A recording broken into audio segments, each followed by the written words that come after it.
Mana buni qaranglar, uchib o'tib ketdi. To'xta, Zikr o'tib ketdi. 126 da o'tyapti mana. Zikrni ko'rlangmi?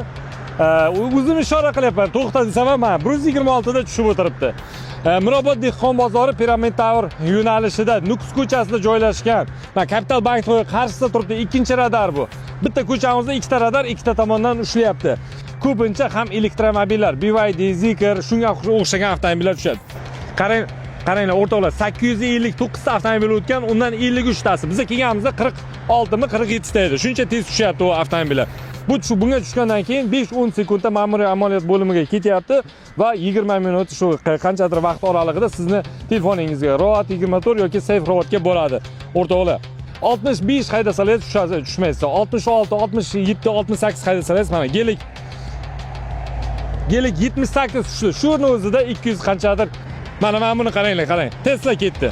BYD 108 bittasi 120 o'tib ketadi. Tesla bilan Malibu avtomobili Apalasadan yana narushina qilib o'tib ketyapti o'rtoqlar. 2 million shtraf to'laydi. Mana bittasi 87 onani Gentra, menimcha taksichi bo'lsa kerak, yo boshqadan Gentra 87 tushdi.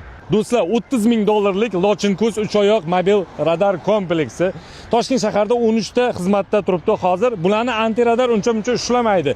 Eng zo'rini agar bazasini shu yerga kirgizib qo'ysa, ushlashi mumkin. Lekin buni 10 metrdan keyin ko'rsatib qo'ysa, uni ham ushlamaydi. Shuning uchun shahar ichida 60 tezlikni, shahar tashqarisida 90 yoki 100 ni tezlikni narushina qilmasdan tezlikni saqlab yuring. Yo'l harakat qoidalariga amal qiling.